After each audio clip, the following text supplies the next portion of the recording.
Հարգելի հեռուստադիտողներ, մենք վերադարձանք։ Երևանում անցկացվեց բռնցքամարտի մինչև 23 տարեկանների եւ երիտասարդների Եվրոպայի առաջնությունը, որին մասնակցում էր 25 երկրի ավելի քան 250 մարզիկ։ Հայաստանն այս առաջնությունն ամփոփեց 9 մեդալով։ 4 ոսկի, 5 արծաթ, 4 բրոնզ։ Այս ամենի հետ կապված կխոսենք մեր հրաշալի հյուրերի հետ։ Բռնցքամարտի կանանց հավաքականի գլխավոր մարզիչ Վազգեն Բադալյանը, բարի առավոտ, Եվրոպայի մինչև 23 տարեկանների չեմպիոն, եռակի չեմպիոն Էլիդա Քոչարյան։ Լույս առավոտի։ Նախ ծափարություններ, այո, շնորհակալություն։ Շնորհավորում եմ բոլորից, որովհետև համաձայն եք, որ նման հաղթանակները մեզ պետք է Հայաստանի հայ ժողովրդին պետք է ու սա բոլորին է, եթե դուք իհարկե առավել ևս։ Լինելով փոքր։ Հա, իհարկե, փոքր երկիր բարձր ցուցանիշներ են ցույց տալիս հզոր երկրների հետ, բնականաբար շատ գովելի է։ Բռնցքամարտը միշտ էլ մեր երկրում մասսայականություն է վայելել։ Կողմից է, աղջիկների կողմից։ Դե աղջիկները վերջի շրջանում, հա, բայց հիմնականում բռնցքամարտը, գիտեք, մենք ունեցել ենք օլիմպիական չեմպիոն Վլադիմիր Ենգիբարյան, որի անունով դպրոց ստեղծվեց, իմիջիայլոց ասում է դպրոցը սովետական միությունը միակն է, որ մասնագիտական դպրոց է։ Կա դպրոցներ կար, որ համալիր դպրոցներ են, իսկ հատուկ բռնցքամարտի համար սովետական միությունում դա առաջինն էր, որ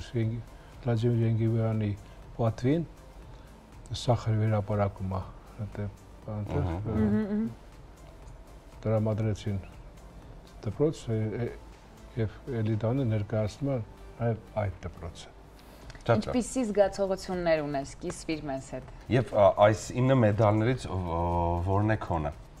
որն է արժանացել։ Չէ, մերը 9 չի, 13-ը։ 13 նույնիսկ։ Այո։ Լավ, մի վարքյան, ուրեմն պետք է սխալվել։ Հուսում սա սխալ չի, սա պարզապես մեր մոտ տենց թեր է գրած։ 9 մեդալ է ինձ մոտ գրած։ 4 ոսկի ունենք, 5 արծաթ, 4 բրոնզ։ Ինչ ենք բաստորեն։ Դա տղաների հետ եք ասում նաև։ Հա, սա ընդհանուր ենք։ Չեմպիոնը դուք ընդհանուր եք ասում, բայց կանանց եւ աղջիկների հավաքականը հանդիս է գալիս առանձին։ Մյուս թիմերը իրենց հավաքականությունը առանձին են մասնակցում։ Աղջիկների ցուցանիշը 13 մեդալ, չեմպիոնը մեր այստեղ նստած է, եւս 6 արծաթե մեդալ եւ 6 բրոնզե մեդալ։ Այդ մեր ցուցանիշներն են։ Շատ լավ, 25 երկիր, 250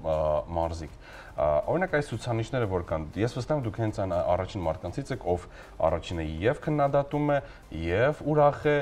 եւ ջղայնանում է, եւ ժպտում է, այս ցուցանիշները ինչպես գնահատեք։ Գոհ եք։ Միանշանակ գոհ եմ, որովհետեւ եւ տղաների ցուցանիշները շատ բարձր է։ Երիտասարդները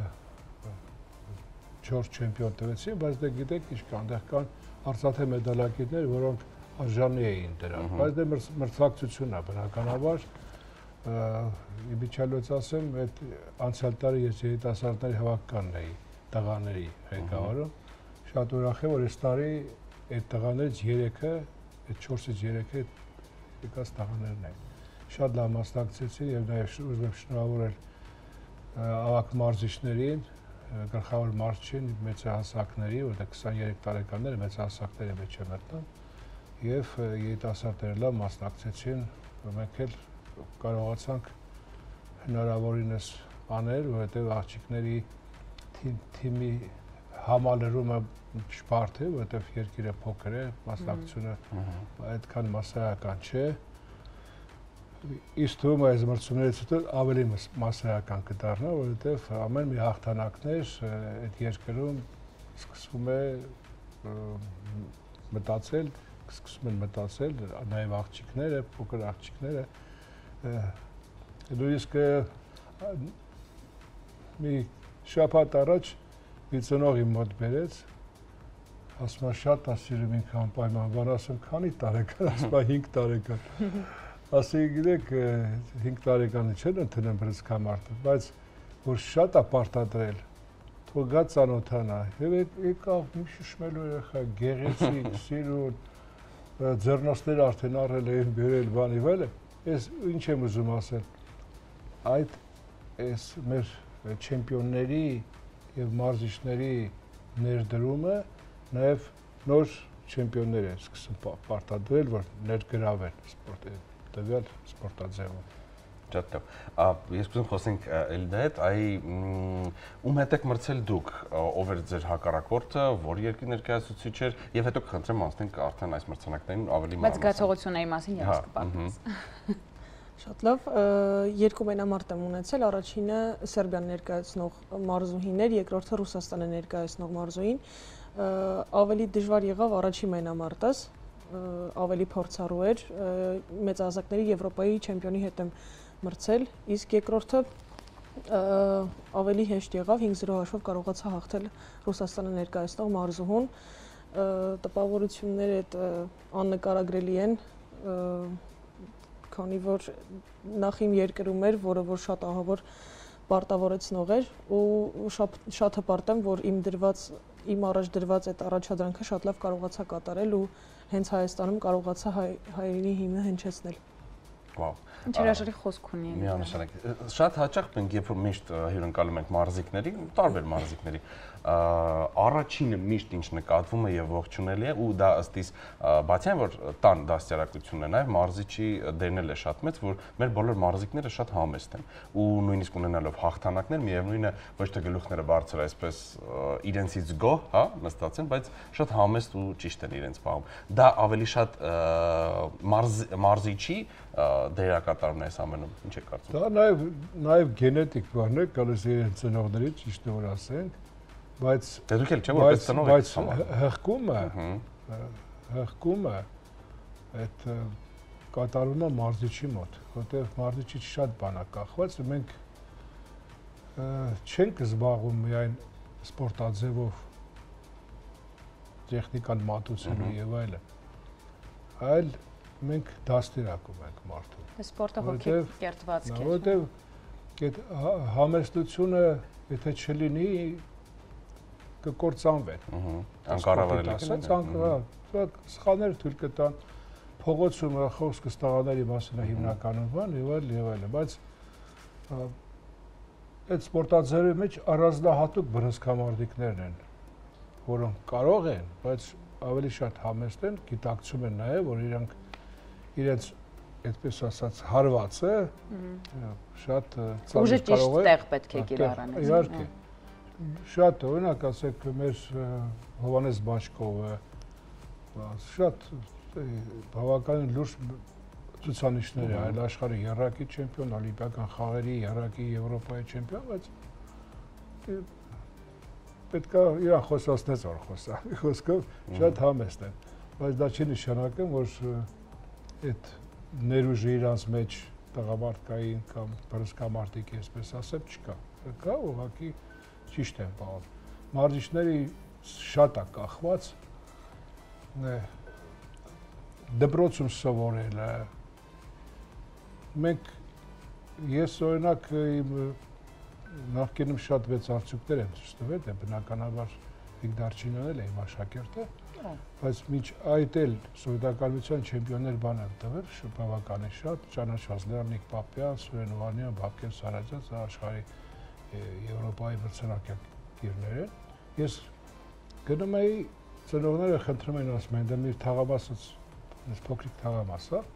ամփոփ թաղամաս է, ծնողների բոլորին ճանաչում եմ, իրանք ինձ դրդը, որ ես գնամ ծնողական ժողով ես նստեմ։ Ես դա ոչ թե պարտադրանք էր, այլ ես հաճել էր ինձ համար, ես կարողանում էի այդ երեխուն տեսնել, համ էլ պարապմունքների մոտենում եմ, ասում եմ, այդ պատմությունը առարկայից հետ ես ենք, չի կարելի, ես քեզ տարում էի գրադարանում համապատասխան գիրք, որը կախված է պատմության այդ բանի որ մի խոսքով կարճ ասած մարզիչի գործը լավ մարզիչի գործը դժբախտաբար ունենք նաև պատահականություններ, տենց դրանք շատ քիչ են իհարկե, բայց հիմնականում այդ բանի մեր տրված է, որ հիմա դες մեզ մանկավարժ չեն հաշվում, ասում են մարզիչ։ Բայց որ կրթություն ենք ստանալ, ընդ գրած է մանկավարժ մարզիչ։ Բայց դժբախտաբար այդ երկուսը շատերը չեն ընկալում իրենց մեջ, որը շատ կարևոր է։ Այս մարդ կերտելու, որտեղ դրանք երկուսը պետք է միասին լինեն, որ ցուցանիշ տա։ Ցուցանիշը կախված է պետք է քայլեն։ Այս կուզեմ մրցանակներին անդրադառնանք, հա, այս մրցաշարից ունենք այստեղ մրցանակ, թե մեդալներից թե ոչ։ Սա միայն 19-ից մինչև 23 տարեկաների Եվրոպայի առաջնության մրցանակներն են։ Այս առաջինը, այստեղ է։ Այս մեկը։ Դա 2022 թվականին։ Մենք պատմության մեջ չունենք երակի չեմպիոնատ, մինչև 23 տարեկանները Եվրոպայի երակի չեմպիոնատ։ Դա եւ այս գավաթը միասին են։ Այս մյուսը Հայաստանում տեղ ունեցած Եվրոպայի առաջնության ոսկե մեդալն է։ Իսկ այս մյուսը Բուլղարիայի Սոֆիա քաղաքում տեղ ունեցած էլի մինչև 23 տարեկանների ոսկե մեդալն է։ Ինքը բազմաթիվ մի փոքր բրոնզիանում է, բայց իրական հասկանում ես կշիռը այս ամենի տանջանքը, քրտնաջան։ Թվով քանի հաղթանակ ունես։ Նշել է։ Հայաստանի քառակի չեմպիոն եմ, Եվրոպայի առաջնություններում մինչև 23 տարեկաների Եվրոպայի առաջնության 4 անգամ եմ մասնակցել, առաջի անգամը բրոնզ եմ նվաճել, 3 անգամ ոսկե մեդալ եւ 2 մեդալ ունեմ երիտասարդների հենց, մեկը արծաթ, մեկը բրոնզ։ Դեռ այդքանն է։ Արծաթը միասին է։ Չեմպիոնուհի, գեղեցկուհի, խելացի, հասկանում ես։ Մի քանի երնեք միտեղ։ Շատ Չէ, հայուհիներ։ բայց մենամարտը այդքան է կասա, հարցը։ Մենամարտը դու պետք է Համեստություն պետք է անել, այս կամարտիկները հաշվում են, որտեղ գրանցվում է, դες նաև պունկտ կա, քանի մենամարտ է, սա այդքան է Հա, դա շատ մեծ դեր է։ Մինչև 30։ Վաու։ Անսահման հպարտանում ենք իսկապես, գեցեք ձեզ ցանկանում ենք նորանոր հաջողություններ, ձեզ եւս մեծ շնորհակալություն, որ չեմպիոններ եք այսպես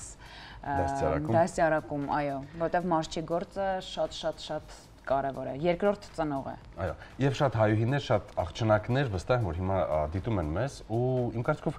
կուզեին լսել քեզանից ինչ-որ խորհուրդ, որովհետև նրանցից շատերը միգուցե հիմա մտածում են, դիմում են իրենց ծնողներին, որ իրենք էլ են ուզում դառնալ քո պես, գնալ քո անցնել քո ճանապարհով, հասնել այնպիսի հաջողությունների, ինչպիսին որ դու ես հասել։ Այ ինչից չվախենան, ձգտեն, գնան առաջ, չհանձնվեն, այ ինչ անեն։ Եթե լրջորեն պետք է զբաղվեն բրոնզ քամարտով, ցանկությունը պետք է շատ լինի, նպատակասլացությունը ու ամենակարևորը աշխատասիրությունը։ Եթե պետք է քայլանեն, ուրեմն միջև վերջ, եթե չէ, քանի որ շատ դժվար է բրոնզ քամարտը, կամ թեկուզ սիրողական կարող են մարզվել ուժեղանալու, պաշտպանվելու համար։ Օրինակ ես երբ որ գնում եմ մարզասրահ, շաբաթական 1 օր կարդիոյի համար բրոնզ քամարտով եմ զբաղվում։ Դե շնորհակալ եմ շատ, պարոն Բադարյան, շնորհակալ ենք Իլդա ջան, որ ժամանակ գտաք եկաք մեր մոտ։ Մեր հյուրերն էին բրոնզ քամարտի կանանց հավաքականի գլխավոր մարզիչ Վազգեն Բադալյանը եւ Եվրոպայի մինչեւ 23 տարեկաների չեմպիոն, եռակի չեմպիոն Էլիդա Քոչարյանը։ Ձեզ լավ օր։ Շնորհակալ եմ, ձեզ էլ։ Այս պահին գովազդ մեր եթերում ինչ դեպք վերադառնանք եւ կհյուրընկալենք մեր մյուս կարևոր հյուրերին։ Մնացեք մեզ հետ։